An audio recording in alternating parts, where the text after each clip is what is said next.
ऊंची शान है मौला, मेरी अर्जी मान ले मौला, तू है सब कुछ जानने वाला, मैं हूँ तेरा मानने वाला। बंगला मोटर कार दिला दे, एक नहीं दो चार दिला दे, मुझको एरोप्लेन दिला दे, दुनिया भर की सैर करा दे।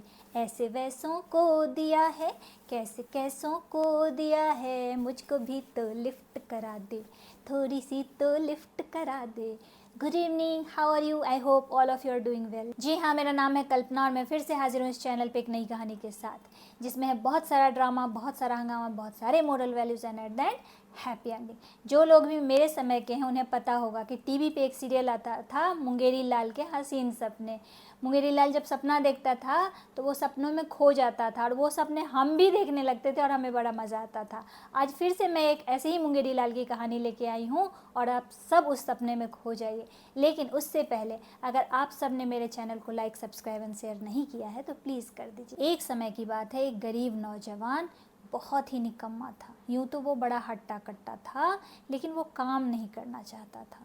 उसके जीवन का एक ही लक्ष्य था, इधर से उधर से मिलता रहे, मैं खाता रहूं और सोता रहूं और सपने देखता रहूं। सपने देखने का उससे बड़ा शौक था, दिन रात वो सपने देखा करता था।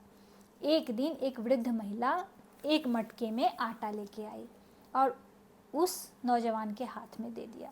वो नौजवान बहुत खुश हुआ और सोचने लगा कि अरे बाप रे, इतना सारा आटा, काश देश में अकाल पड़ जाए और मैं इस आटे को बेचूं और बहुत बड़ा धन्ना सेठ बन जाऊं। ऐसा सोचते सोचते वो घर गया और घर में एक सीके पे आटे को टांग दिया और बेड पे लेट गया और सोचने लगा, अगर अकाल पड़ गया और मेरा ये आटा सोने के भाव बिक गया तो मैं कितना बड़ा आदमी बन जाऊंगा, मेरे पास सूट बूट गाड़ी बंगला सब होगा। ऐसा सोचते सोचते उसकी आंख लग गई और वो सपने में देखने लगा कि देश में अकाल पड़ गया है और आटे दाल का भाव बहुत ज़्यादा बढ़ गया है। इसके पास आटा है ऐसा लोगों को पता चल गया है और लोग लाइन लगा के इसके यहाँ आटा खरीदने आए हैं। कोई बोल रहा है 50 रुपये आटा दे दो, कोई बोल रहा है 100 रुपये, कोई बोल रहा है मैं मुँह मांगी कीमत देने को तैयार हूँ। तो ये बोलता है 2000 रुपये किलो खरीदोगे तो मैं दे दूँगा। वो आदमी 2000 रुपये किलो इसका आटा खरीद के ले जाता है। ये सोचता है अब मेरे पास 2000 रुपये हैं, इन 2000 का मैं क्या करूं? कपड़े खरीदूं, जूते खरीदूं या कोई नया व्यापार करूं? ये सोचता है नहीं नहीं, मुझे व्यापार ही करना चाहिए। और ऐसा सोच के ये 3-4 बकरियां खरीद के ले आता है। बकरियों का दूध निकाल के ये बेचने लगता है और धीरे धीरे इसके व्यापार में वृद्धि होने लगती है। बकरियों के बच्चे होते हैं और 4 बकरियां 10 बकरियों में बदल जाती हैं। ये दूध बेचता है और बाद में बकरियों को भी बेच देता है। 2000 के 10,000 हो गए। अब ये सोचता है इन 10,000 का मैं क्या करूं? अपने शौक पे उड़ाऊं या फिर कोई नया व्यापार शुरू करूं? वो सोचता है नहीं नहीं, कोई नया व्यापार शुरू करता हूँ और वो 4 गायें खरीद लेता है। गायों का दूध बेचता है और पैसा आने लगता है। धीरे धीरे गाय ने बच्चे देने शुरू किए और 4 गाय 15 गाय में परिवर्तित हो गई। इसके पास बहुत पैसा आ जाता है। अब ये सोचता है कि इन पैसों का मैं क्या करूं? एक हाथी खरीद लूं या फिर कोई नया व्यापार शुरू करूं? ऐसा सोचने के बाद ये सोचता है नहीं नहीं, हाथी खरीदने से क्या होगा, मैं हीरे ज़वारात का व्यापारी बन जाता हूँ। और उसने एक लाल पगड़ी खरीदी और चमकता हुआ 2-3 सूट बनवाया और वो हीरे का व्यापार करना शुरू कर दिया। और वो नगर नगर जाके हीरे बेचा करता था। उस राज्य के राजा ने इसे अपने घर रानियों को हीरा दिखाने के लिए बुलवाया। जब वो राजे महल में पहुंचा, रानी ने इसके हीरे देखे। रानी बहुत प्रसन्न हुई और इसे 3-4 हार बनाने का ऑर्डर दे दिया। हीरों का व्यापार करते करते ये बहुत माला माल हो गया।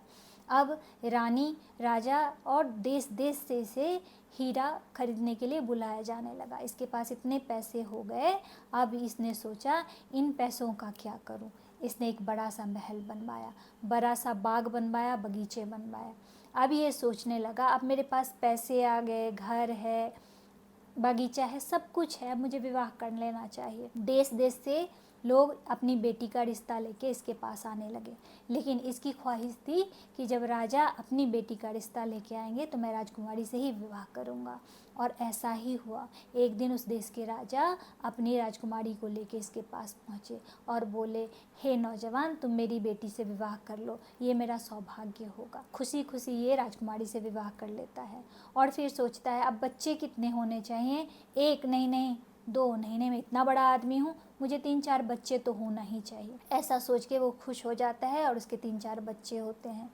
मन ही मन सोचता है जब राजकुमारी काम में व्यस्त रहेंगी तो मैं बच्चों को संभाला करूँगा, और जब मैं व्यस्त रहूँगा तो राजकुमारी बच्चों को संभाला करेंगी। एक दिन वो सोच रहा होता है कि मैं बगीचे में बच्चों के साथ खेल रहा हूँ और बच्चे मुझे तंग कर रहे हैं। मैं आम के पेड़ के नीचे थोड़ी देर सोना चाहता हूँ, लेकिन मेरे बच्चे मेरे पेट पे आके कूद रहे हैं, कोई मेरी पगड़ी खींच रहा है और इससे गुस्सा आ जाता है। इसने ज़ोर से बच्चे के गाल में तमाचा मारा और क्या हुआ, आटे की मटकी फूट गई। वो सपना देख रहा था ना, और मुंगेरी लाल के सपने टूट गए, सारा आटा बिखर गया, मटकी टूट गई। तो देखा, सपने देखने चाहिए, इतने नहीं कि टूटने पे सीधा ज़मीन पे गिर जाओ, है ना। हाँ, सपने देखना अच्छी बात है, बड़े सपना देखना भाई अच्छी बात है, लेकिन सपनों के साथ कर्म करना भी ज़रूरी है। बिना कर्म किए कोई सपना पूरा नहीं होता है ना। तो चलिए, इसी उम्मीद के साथ कि आप लोग हंसते रहेंगे, मुस्कुराते रहेंगे और मिलते रहेंगे मेरे इस चैनल पे एक नई कहानी के साथ। तब तक के लिए आप सबको जय हिंद।